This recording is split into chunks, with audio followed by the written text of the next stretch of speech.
Ke-18 kalinya. Tidak cukup, masih kurang, mata Xiao Yan serius. Ramuan dalam kuali obat bergetar hebat, tampaknya telah mencapai batasnya, tapi saat ini, Xiao Yan sedang menjalankan kekuatan hati api dengan gila-gilaan. Stabilkan secara paksa, ramuan dalam kuali obat Xiao Yan sedang menyempurnakan bahan obat seperti orang gila. Dia harus terus melakukan pemurnian dalam waktu yang sangat singkat ini. Begitu kesempatan untuk pemurnian terlewatkan, semakin lama waktunya peluang keberhasilan pemurnian juga lebih kecil. Kemampuan pengendalian api yang sempurna, Xiao Yan menyempurnakannya dengan kecepatan yang mencengangkan. Saya melihat esensi dan ramuan bersinar dengan warna jernih, perlahan menyatu hingga aroma ramuan yang lebih pekat keluar dari kuali obat. Ramuan itu bersinar dengan kilau yang belum pernah terjadi sebelumnya. Pemurnian ke-19. Sukses. Melihat ramuan di kuali obat, Xiao Yan tidak ragu sama sekali. Dia memberikan beberapa tetes darah, mengandalkan bahan obat saja tidak dapat menyelesaikan pemurnian ke-20. Xiao Yan tahu pemurnian ke-20 ini, setelah berhasil ini akan menjadi perubahan kualitatif untuk ramuan ini. Esensi yang dimurnikan dicampur dengan esensi darah. Xiao Yan mulailah menggabungkan dengan ramuan di kuali obat. Pada saat sentuhan kuali obat mulai bergetar hebat, nyala api juga mulai tidak terkendali. Xiao Yan hanya bisa menggunakan seluruh kekuatan jiwanya saat ini menekan secara paksa, obat mujarab yang gelisah. Apakah pemurniannya berhasil? Itu tergantung apakah ia dapat memasukkan esensi yang dimurnikan. Jelas ramuan ini telah mencapai batasnya yang tepat. Seharusnya jangkauan yang bisa dikendalikan Xiao Yan telah mencapai batasnya. Api tiga warna seperti tiga tangan besar yang berbeda. Tekan ramuannya. Jika itu adalah nyala api biasa, saya khawatir saya tidak bisa lagi menekan ramuan ini. Namun Xiao Yan kini memiliki terobosan dengan kekuatannya.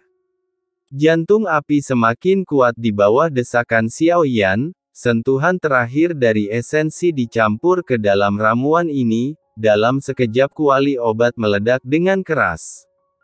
Bahkan Xiao Yan tidak menyangka kejadian seperti itu akan terjadi, tapi pada saat kuali obat meroket, Xiao Yan segera mengendalikan apinya, lindungi ramuan dalam kuali obat lapis demi lapis. Namun ledakan ini menyebabkan seluruh puncak gunung di dalam gua berguncang secara tiba-tiba.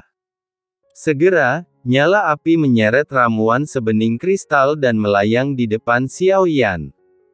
Lihatlah ramuan ini. Sudut mulut Xiao Yan sedikit terangkat, terlepas dari apakah pemurnian yang berhasil dapat meningkatkan kekuatan. Ketika obat mujarab berhasil dimurnikan, nilai terbesar yang dibawa ke Xiao Yan berasal dari kepuasan spiritual. Tepat ketika Xiao Yan sedang melihat pil di depannya, Xiao Yan merasakan kekuatan abadi, yang terus-menerus datang dari kehampaan. Xiao Yan membalik tangannya segera masukkan ramuan tubuh dewa dan iblis ini, yang telah dimurnikan 20 kali, ke dalam botol giok. Lalu dia duduk bersila dan memejamkan mata. Peluang terobosan telah tiba. Xiao Yan tentu saja tidak akan melepaskan kesempatan seperti itu. Inilah yang ingin dia capai. Xiao Yan tidak kekurangan semangat dunia sebagai reinkarnasi dari Yang Mulia. Memiliki semangat mutlak dunia ditambah alam sejati Suanyin. Hadiah dari Chen Xianyuan. Keberuntungan Xiao Yan tidak dapat diukur. Itu juga membuat Xiao Yan tidak peduli, apakah dia sedang berlatih. Masih melakukan apapun akan membuatnya lebih lancar. Terobosan abadi kaisar yang dibutuhkan adalah energi dunia. Dan ketika Xiao Yan tidak kekurangan energi dunia, yang dibutuhkan adalah pemahaman yang jelas tentang dunia.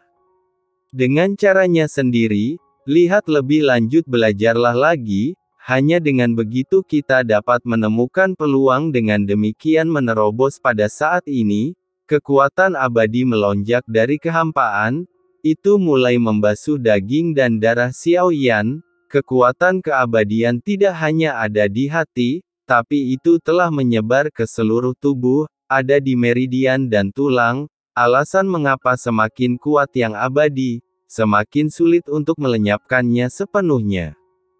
Hanya tersisa sepotong daging cincang akan ada kesempatan untuk menghidupkannya kembali, untuk melenyapkan orang kuat abadi dari langkah ke-9 ini, harus dihilangkan untuk menghindari masalah di masa depan.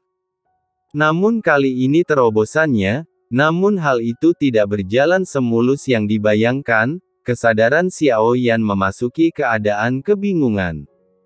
Kadang-kadang sadar terkadang buram, itu bahkan membuatnya merasa seperti sedang dalam perjuangan. Xiaoyan merasa telah menghabiskan waktu yang sangat lama, selama ini dia seperti setetes air di lautan, tidak ada kesadaran, tidak ada tujuan, seolah menyatu terserap. Sudah tidak ada lagi kekuatan yang dicarinya, tampaknya pada saat ini semuanya sia-sia.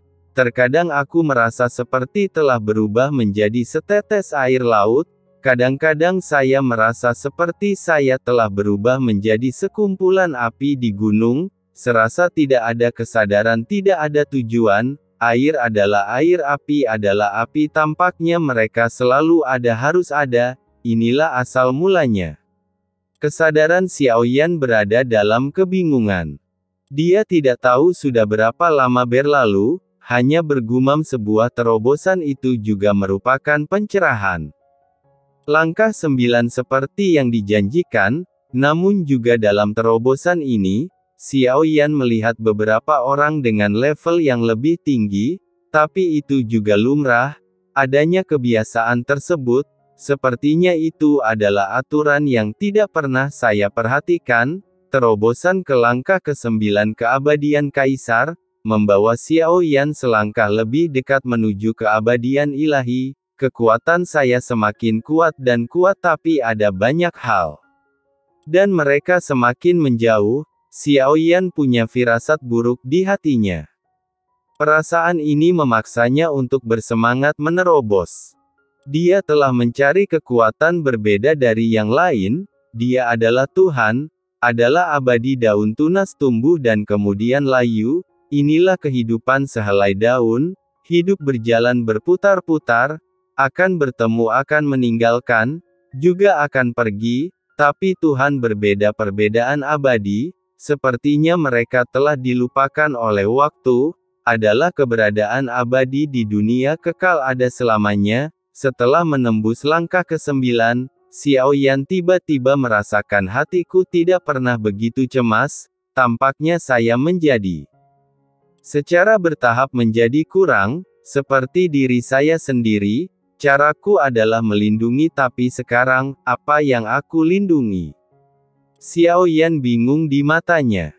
Ada ekspresi rumit di wajahnya, sepertinya tali terikat menjadi simpul. Apapun yang terjadi, cobalah untuk menyelesaikannya, tidak dapat diselesaikan, dan simpul ini, inilah alasan mengapa keabadian Kaisar yang tak terhitung jumlahnya terhenti, tinggal selamanya dalam keabadian Kaisar. Anda bisa menyebut mereka Kaisar abadi.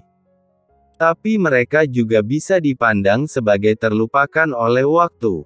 Alasan mengapa Xiaoyan tidak merasa begitu kuat, tapi itu hanya membutuhkan waktu. 10.000 tahun kami menerobos ke langkah ke-9, semua yang dia pedulikan semua masih di sana, waktu yang tersedia, tapi tidak akan membiarkan semuanya, tidak ada yang abadi, laut akan mengering, apinya akan padam, gunung-gunung akan hilang, bintang-bintang akan meredup, segalanya tampaknya memiliki akhir, namun keabadian tidak ada habisnya, itu ada selama ribuan tahun.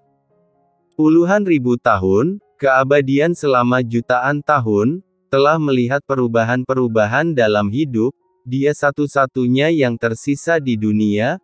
Bagaimana menghadapi kesepian ini? Setelah kehilangan arti pengejaran tidak perlu terus bergerak maju, jadi kenapa masih harus terus berlatih? Apakah Anda ingin terus menjadi lebih kuat?